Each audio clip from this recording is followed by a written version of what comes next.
হকের সংখ্যা যদি কমও থাকে, হকের উপরেই থাকতে হবে।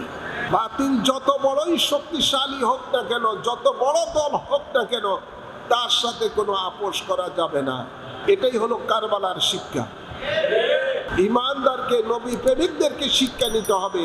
আওলাদে রাসূল আমাদেরকে কি শিক্ষা দিয়েছেন? যেহেতু আওলাদে রাসূলগণ হলেন, রাসূলের পাক বলেন, উম্মত তোমাদের জন্য নূহ আলাইহিস সালামের কিস্তি। নূহ আলাইহিস সালামের কিস্তির উপরে যারা উঠেছেন তারাই নাজাত প্রাপ্ত হয়েছেন। আওলাদে রাসূলের দামন যারা ধরে থাকবে, নকশ কদম যারা চলবে, কিয়ামত পর্যন্ত উম্মতে মুহাম্মদের জন্য এটাই হলো নাজাতের ফয়সালা। আওলাদে রাসূল আমাদেরকে কারবালা জমিনের মধ্যে এই শিক্ষা দিয়েছেন, বাতিলের সাথে কোনো রকমের আপোষ করা চলবে না।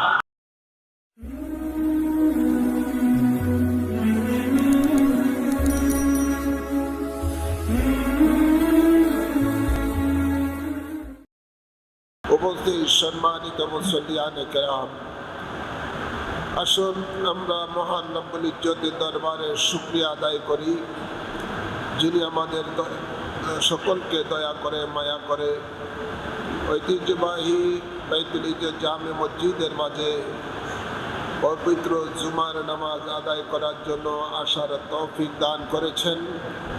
এজন্য সকলে শুকরিয়া দান করি আলহামদুলিল্লাহ। অসংখ্য অসংখ্য দুরুদ ও সালাম পেশ করছি সরকার দো আলম নূরে মুজাসসাম শফিউল মুজনবিন রহমতুল লিল আলামিনের কদম মুবারকে ও আলে রসুল পাকের কদম মুবারকে। বিশেষ করে যেই সমস্ত আলে রসুলগণ কারবালা জমিনের মধ্যে দ্বীনকে জিন্দা করার জন্য, দ্বীনকে কায়েম করার জন্য মুনাফিক বেঈমানদের সাথে জিহাদ করে শাহাদাতের পেয়ালা পান করেছেন, সেই সমস্ত আলে রাসূলগণের কদম মুবারকে অসংখ্য অসংখ্য দুরুদ ও সালাম পেশ করছি। আল্লাহুম্মা আমিন। আল্লাহ তাবারক ওয়া তাআলা পবিত্র কালামে পাকে ইরশাদ করেন, ইন্নাল্লাহ আশতারা মিনাল মুমিনিনা আনফুসাহুম ওয়া আমওয়ালাহুম বিআন্না লাহুমুল জান্নাহ ইউকাতিলুনা ফি সাবিলিল্লাহি ফায়াকতুলুনা ওয়া ইউকতালুন। অর্থাৎ আল্লাহ কোরআনে পাক ইরশাদ করেন, নিশ্চয়ই আল্লাহ তাআলা মুমিনের জান এবং মাল খরিদ করেছেন জান্নাতের বিনিময়ে, এবং তারা যেন আল্লাহর রাহে জিহাদ করেন। ওই জিহাদ করতে গিয়ে তারা আল্লাহর দুশমনদেরকে কতল করেন এবং প্রয়োজন বোধে জিহাদ করতে গিয়ে নিজের জানও আল্লাহর রাহে উৎসর্গ করে দেন।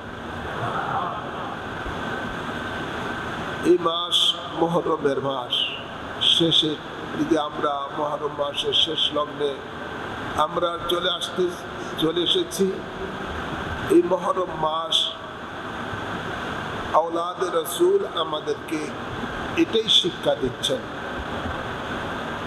যে তোমাদের জান মাল যা কিছু আছে আল্লাহর কাছে বিক্রি করে দাও। কারবালা জমিনের মধ্যে আল্লাহর পথে জান মাল কোরবান করে দেওয়ার জন্য বাস্তব নমুনা স্থাপন করে গেছেন আওলাদে রাসূল ইমাম হুসাইন রাদিয়াল্লাহু তাআলা।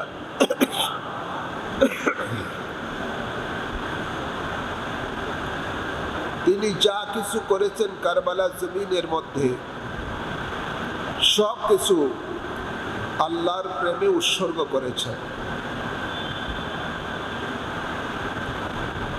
ইয়াজিদ প্রস্তাব দিয়েছিল লোকের মাধ্যমে যে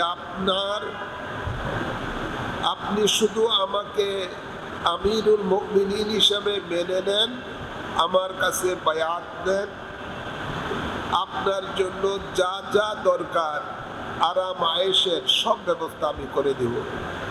শুধু তাই নয়, আপনার বংশধর পর্যন্ত পরম্পরায় সেই ব্যবস্থা করে দেওয়া হবে। আওলাদে রসুল সেই প্রস্তাবকে ঘৃণা ভরে প্রত্যাখ্যান করলেন। আওলাদে রসুল আমাদেরকে কোরআনের আলোকে শিক্ষা দিয়েছেন যে এই জান এবং মাল, এটার মালিক তো আমি নই, এটার মালিক তো আল্লাহ। আমার যা কিছু রয়েছে সব কিছু আল্লাহর। সুতরাং আল্লাহর জন্য আমার সব কিছু আমি উৎসর্গ করব, যেহেতু আল্লাহর মনোনীত দিন ইসলাম। সেই দিন ইসলামকে এজিদ ক্ষমতায় বসে সেটাকে কুলুষিত করে দিয়েছে। দিন ইসলামের মৌলিক কতগুলো জিনিসকে সে বাদ দিয়ে দিয়েছে। সে ক্ষমতায় বসে ইসলাম যেটাকে হালাল করেছে, এজিদ সেটা হারাম করে দিয়েছে। আর ইসলাম যেটা হারাম করেছে, এজিদ সেটা বসে হালাল করে দিয়েছে। নাউজুবিল্লাহ বলেন।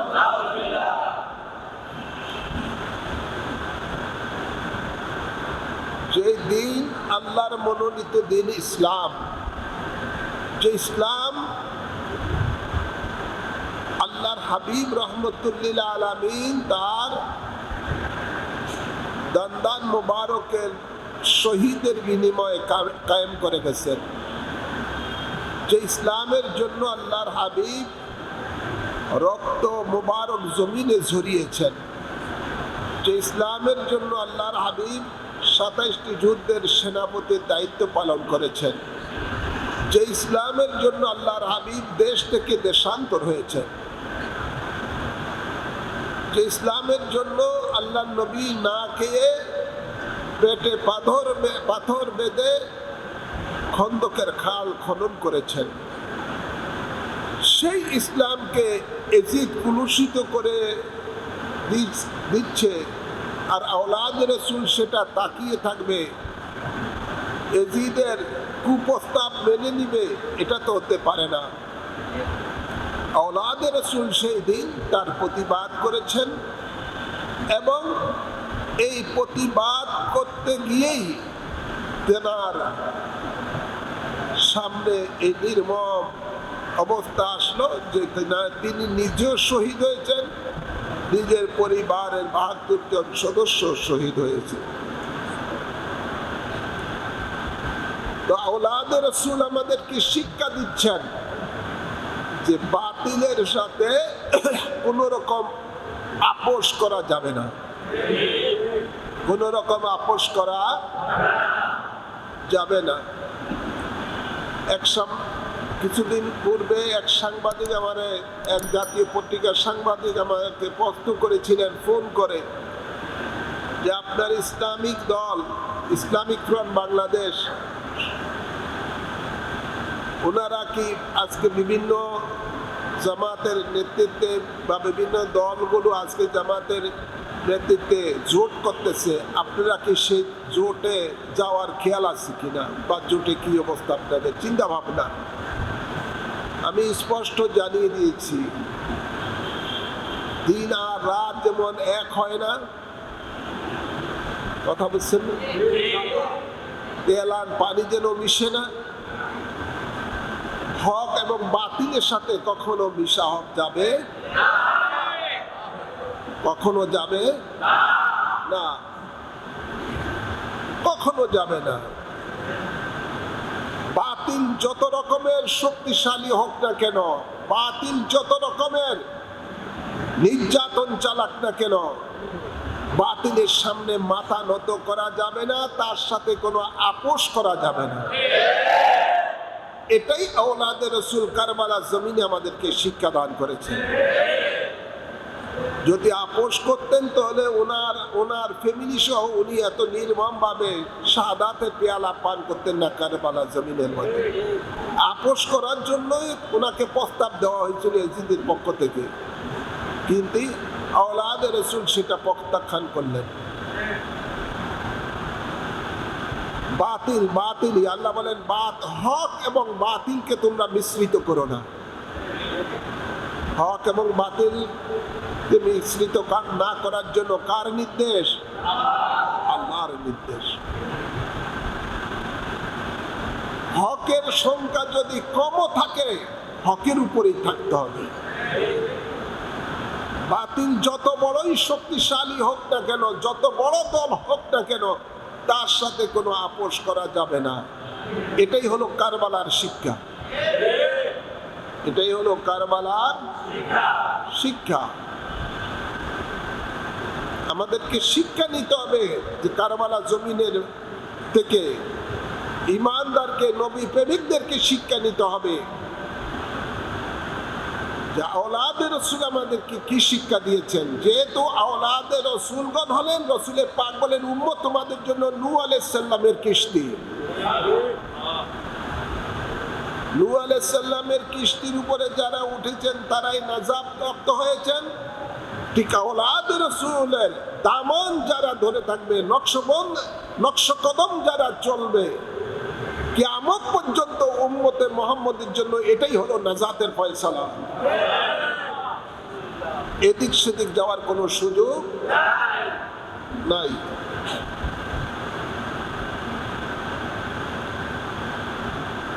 আওলাদে রাসূল আমাদেরকে কারবালা জমিনের মধ্যে এই শিক্ষা দিয়েছেন যে বাতিলের সাথে কোনো রকমের আপোষ করা চলবে না। এর জন্য যদি প্রয়োজন হয় দেশ থেকে দেশান্তর হয়ে যাও, যেটা আওলাদে রাসূল নিজে দেশ থেকে দেশান্তর হয়েছেন। আওলাদে রাসূল আমাদেরকে শিক্ষা দিয়েছেন আল্লাহর দ্বীনের জন্য যদি প্রয়োজন হয় দেশ থেকে দেশান্তর হয়ে যাও। দ্বীনের জন্য যদি প্রয়োজন হয় তুমি না খেয়ে থাকো, তারপরে আওলাদে রাসূলের সাথে আপোষ করো না। আওলাদে রাসূল আমাদেরকে শিক্ষা দিয়েছেন দ্বীনের জন্য যদি প্রয়োজন হয় নিজের ভাতিজাকে কোরবানি করে দাও, যেমন আওলাদে রাসূল ইমাম কাসিমকে কোরবানি করে দিয়েছেন। আওলাদে রাসূল আমাদেরকে শিক্ষা দিয়েছেন দ্বীনের জন্য যদি প্রয়োজন হয় নিজের যুবক সন্তানকে কোরবানি করে দাও, যেমন ভাবে তিনি হযরত ইমামে আলী আকবরকে কোরবানি করে দিয়েছেন। আওলাদে রাসূল আমাদেরকে শিক্ষা দিয়েছেন দ্বীনের জন্য যদি প্রয়োজন হয় নিজের মাসুম সন্তানকেও আল্লাহর রাহে কোরবানি করে দাও, যেমনি ভাবে তিনি ইমামে আলী আসগরকে কোরবানি করে দিয়েছেন। আওলাদে রাসূল আমাদেরকে শিক্ষা দিয়েছেন দ্বীনের জন্য যদি প্রয়োজন হয় নিজের জানকে আল্লাহর রাহে কোরবানি করে দাও, যেমনি ভাবে আওলাদে রাসূল কারবালা জমিনে তিনি নিজে শাহাদাতের পেয়ালা পান করেছেন। এটাই আওলাদে রাসূলের কারবালার শিক্ষা। হায় হোসাইন করে মাতম করলে কাজ হবে না। আমাদেরকে শিক্ষা নিতে হবে কারবালা জমিন থেকে যে আওলাদে রাসূল আমাদেরকে কি শিক্ষা দিয়েছেন, কি মেসেজ দিয়ে দিয়েছেন কিয়ামত পর্যন্ত উম্মতে মুহাম্মাদীকে। আমরা দেখতে পাই দেশের মধ্যে আজকে এজিদি বাহিনী, এজিদের যে ধরনের খাসালত ছিল, ওই খাসালতটা আজকে সমাজের মধ্যে, দেশের মধ্যে রাষ্ট্রীয়ভাবে প্রতিষ্ঠিত। নাউজুবিল্লাহ বলেন। আমাদের দেশে প্রাপ্তবয়স্ক মেয়েদেরকে জেনার লাইসেন্স দেওয়া হচ্ছে। নাউজুবিল্লাহ বলেন না। আমাদের দেশে মদের লাইসেন্স দেওয়া হচ্ছে। আমাদের দেশে সুদকে একদম সাধারণ করে দিয়েছে, মানুষের উপরে এমন আইন নীতি চালু করে দিয়েছে, বাধ্য হয়ে মানুষ সুদের মধ্যে ডুব দিতে হচ্ছে। নাউজুবিল্লাহ বলেন। এজিদের মধ্যে তো এই ধরনের স্বভাব ছিল। আর আওলাদে রাসূল দেখলেন এই জিনিসগুলো কোরআন সুন্নাহ দ্বীনের মধ্যে আল্লাহ হারাম করেছেন, সুতরাং এই হারামের বিরুদ্ধে তিনার জিহাদ। আর জিহাদটা কিভাবে? উনি জিহাদটা প্রথমে করেছেন কিভাবে? মুখে মুখে, জবানের মাধ্যমে। তলোয়ারের জিহাদের ডাক উনি দেন নাই, উনি তো কারবালা জমিনের মধ্যে এসেছেন দাওয়াত। 700 সিটি দিয়ে দাওয়াত দিয়েছে কুফাবাসী, দাওয়াত গ্রহণ করেছেন, ইমাম মুসলিমকে পাঠিয়েছেন, ইমাম মুসলিমও নিউজ দিয়েছেন যে আপনি আসতে পারেন, কুফাবাসী সবাই আপনার ইন্তজার। উনি দাওয়াতে এসেছেন, যুদ্ধ করার জন্য আসে নাই। ওনার উপরে জোর করে যুদ্ধ চাপিয়ে দেওয়া হয়েছে। হয় এজিদের কাছে, এই মালাউন বেঈমানের কাছে বায়াত গ্রহণ করো, এজিদ ভাই বলতেছে না হয় যুদ্ধের জন্য প্রস্তুত হয়। কেউ যুদ্ধের ময়দানে শিশু সন্তান নিয়ে আসে নাই, ফ্যামিলি নিয়ে আসে নাই, উনি এসেছেন তো দাওয়াতে, মেহমান হয়ে এসেছেন কুফার জমিনের মধ্যে। আর কুফাবাসীরা ওনার সাথে বেঈমানি করেছে। তো আমরা বলতেছিলাম এটাই যে আওলাদে রাসূল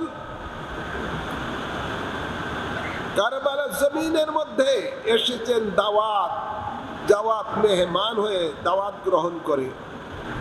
তিনি ইয়াজিদের বিরুদ্ধে জবানের জিহাদ করেছেন, তার এগুলো তিনি মানেন নাই। আল্লাহর হাবিব বলেন আফজালুল জিহাদে কালিমাতুল হক ইনদা সুলতানিল আজ্জা। জালিম শাসকের বিরুদ্ধে হক কথা বলা সবচেয়ে বড় জিহাদ, সবচেয়ে বড় জিহাদ। তিনি তার প্রতিবাদ মুখে মুখে করে আসতেছেন যে ইয়াজিদ যে আইন করছে, যে নীতি তার, যে আদর্শ তার, এগুলো একটা আমিরুল মুমিনিন হওয়ার উপযুক্ত না। তার মধ্যে যে খাসালত, সে বানর নাচাতো, বানর পালতো, বানর নাচাতো, মদ পান করতো, সে জেনার মধ্যে লিপ্ত থাকতো, সুদকে হারাম করেছে, সুদকে হালাল করে দিয়েছে, বিভিন্নভাবে সে একটা ফাসিক ফুজ্জারের যা নমুনা সব তার মধ্যে ছিল। মূলত এটি ছিল একটা পাক্কা মুনাফিক, উপরে মুসলমানের লেবাস, ভিতরে ছিল তার বেঈমানিত্ব। আওলাদে রাসূল জিহাদ করেছেন দীর্ঘদিন ধরে, জবানে জবানে, মুখে মুখে, কিন্তু শেষ পর্যন্ত কারবালা জমিনের মধ্যে এসে তিনি তলোয়ারের যুদ্ধের মধ্যে লিপ্ত হলেন বাধ্য হয়ে, ঈমান রক্ষা করার জন্য, ইসলামকে বাঁচানোর জন্য, দ্বীনকে বাঁচানোর জন্য, হককে প্রতিষ্ঠিত করার জন্য। না হকের বিরুদ্ধে তিনি তলোয়ার ধরেছেন। আমরা যদি আজকে সত্যিকার রূপে আওলাদে রাসূলকে ভালোবাসি, তো আওলাদে রাসূল যে অন্যায়ের বিরুদ্ধে তলোয়ার ধরেছেন, আমরা যারা হোসাইনি প্রেমিক, আমাদেরকেও আজকে তলোয়ার ধরার সময় এসে গেছে। বাতিলের সাথে আপোষ না করে আমাদেরকেও রুখে দাঁড়াতে হবে এই অন্যায়ের বিরুদ্ধে। আর সেটাই একমাত্র সম্ভব যখন কোরআন সুন্নাহর রাজ কায়েম হবে।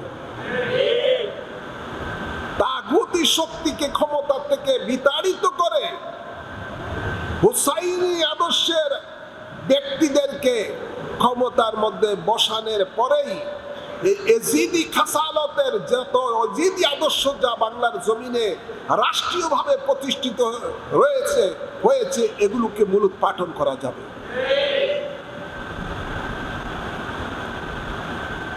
তো আমার মূল কথা হলো এটাই, আল্লাহ বলেন ইন্নাল্লাহ আশতারা মিনাল মুমিনিনা আনফুসাহুম ওয়া আমওয়ালাহুম বিআন্না লাহুমুল জান্নাহ। আমরা যারা জান্নাত চাই কি চাই না? আমরা যারা জান্নাতের আশা রাখি, জান্নাত পেতে হলে দেওয়া মাল, আল্লাহর দেওয়া জান, আল্লাহর দ্বীনের জন্য কোরবানি করে দিতে হবে। তাহলে আল্লাহ ওয়াদা দিচ্ছেন, আল্লাহ আমাদেরকে জান্নাত দান করবেন। আল্লাহ কবুল করুন, আমিন বলেন। এই জান্নাত, আমাদের জান্নাত পাওয়ার রাস্তা আল্লাহ আমাদেরকে শিক্ষা দিয়ে দিয়েছেন। কিভাবে আমরা জান্নাত অর্জন করব এটা আল্লাহ শিক্ষা দিয়েছেন। জান্নাতে যাওয়ার পথ আল্লাহ আমাদেরকে জানিয়ে দিয়েছেন। জান্নাত পেতে চাও, আল্লাহ রাহে জান মাল কোরবান করো। আর এই কোরবান করতে গিয়ে তুমি আল্লাহর দুশমনের বিরুদ্ধে জিহাদ করো, আর আল্লাহর দুশমনদেরকে মারো, নিজেও মরো, নিজেও মরো, অর্থাৎ শাহাদাতের পেয়ালা পান করো। আর সেই শাহাদাতের পেয়ালা যারা পান করবেন, আল্লাহ এদের ব্যাপারে সুসংবাদ দিচ্ছেন, ওয়ালা তাকুলু লিমান ইউকতালু ফি সাবিলিল্লাহি আমওয়াত বাল আহইয়াউ ওয়ালাকিন লা তাশউরুন। আল্লাহ বলেন ওরা কি অমর? ওরা অমর, তাদের কোনো মরণ নাই। তাদের কি নাই? তাদের কোনো মরণ, তারা জিন্দা।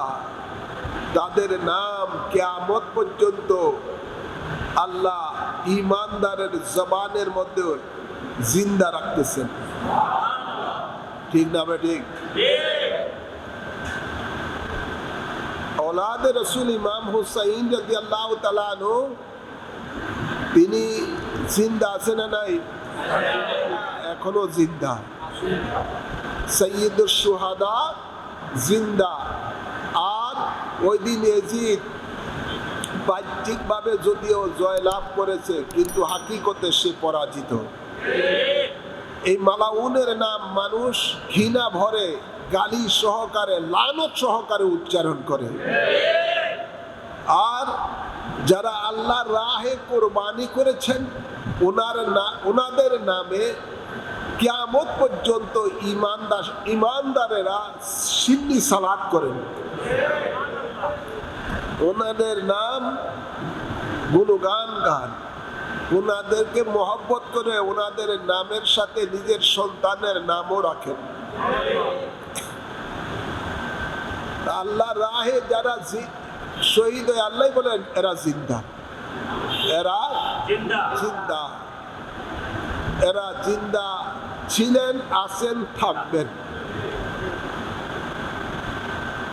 আমাদের এই মসজিদের মধ্যে মাদ্রাসায় আবেদিয়ার পক্ষ থেকে আগামীকাল সেখানে এই বাদ আসর থেকে আপনার মাহফিল শুরু হবে औलादे রসুলের স্মরণে। আলহামদুলিল্লাহ বলেন না? নিজে আসবেন, আরো 10 ভাইকে সাথে নিয়ে আসবেন। আজকে শীতলক্ষা খানকা শরীফের মধ্যে औलादे রসুলের স্মরণে ফাতিহা শরীফ হবে বাদ মাগরিব। যাই হোক, তো আপনারা যেখানে औलादे রসুলের স্মরণে মাহফিল হয়, সেখানে औलादे রসুলের মহব্বতে যাবেন। औलादे রসুলকে মহব্বতের সহিত স্মরণ করবেন।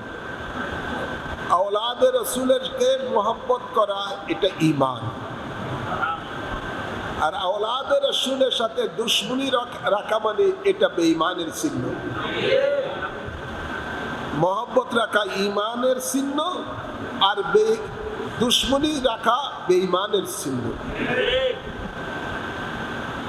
আওলাদে রাসূল হলেন আমাদের সত্যের মাপকাঠি, ইমানের মাপকাঠি, ইমানের মাপকাঠি। যারা আওলাদে রাসূলকে ভালোবেসেছেন, ইমান ঠিক আছে। তার সাথে যারা দুশ্মনী রেখেছেন, এটাই বেঈমানের তার চিহ্ন, বেঈমানিত্বের চিহ্ন।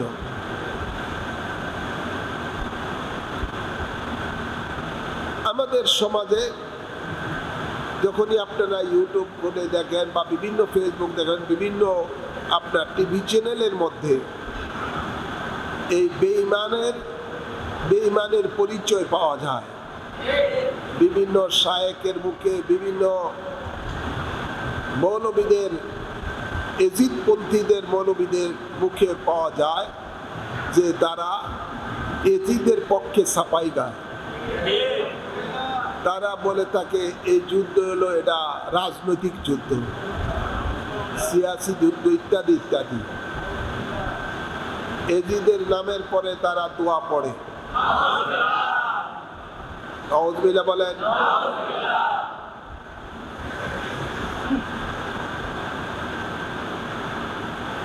এজিদ স্পষ্ট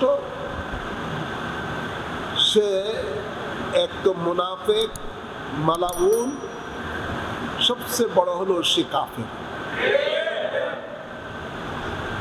এজিদের পক্ষ নিয়ে যারা কথা বলবে এরাও কাফের। আর দাও কুফরুন কুফরিন, কুফরি কার্যে রাজি থাকো কুফরি, কুফরি কার্যে রাজি থাকো কুফরি।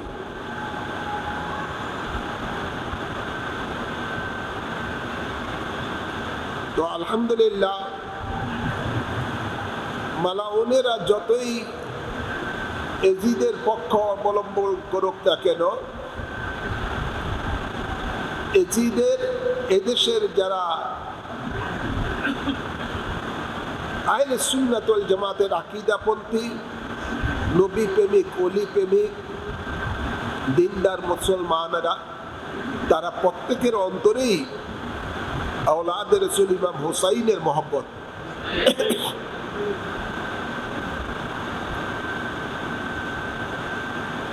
এজিদের পক্ষে খুব লোক কম, হাতে গোনা কিছু। আর এগুলো থাকবেই, যুগে যুগেই ছিল, থাকবেই। হক এবং বাতিলের দ্বন্দ্ব শুরু থেকেই চলে আসতেছে এবং এটা কিয়ামত পর্যন্ত থাকবেই, হক এবং বাতিল। তো আমি আপনাদেরকে শুধু এটুকুই বলবো, আসুন আমরা সব দল মত ছেড়ে দিয়ে আওলাদে রাসূলের নীতি আদর্শের উপরে চলে আসি। আওলাদে রাসূল যে কোরআনের রাজ, কোরআন সুন্নাহর রাজ কায়েমের জন্য নিজের জানকে উৎসর্গ করেছেন, আমরাও যেন প্রয়োজন বলে এই দ্বীনের জন্য জান ও মাল উৎসর্গ করি। আল্লাহ কবুল করুন, আমিন বলেন। এই জন্য ইসলামিক ফ্রন্ট বাংলাদেশ কাজ করে যাচ্ছে, আলহামদুলিল্লাহ বলেন। আহলে সুন্নাত ওয়াল জামাত কাজ করে যাচ্ছে, আলহামদুলিল্লাহ বলেন। আমরা যতদিন পর্যন্ত কোরআন সুন্নাহর রাজ বাংলার জমিনে কায়েম না হবে, হুসাইনি আদর্শ যতদিন পর্যন্ত বাংলার জমিনে কায়েম না হবে, ততদিন পর্যন্ত আমাদের এই জিহাদ সংগ্রাম চলতেই থাকবে। আল্লাহ কবুল করুন, আমিন।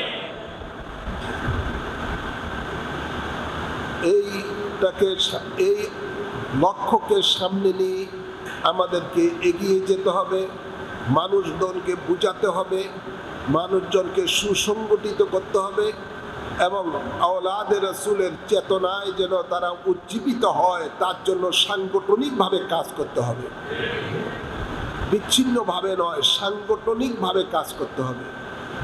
আল্লাহ কবুল করুন। ওয়া মা আলাইনা ইল্লাল বালাগ।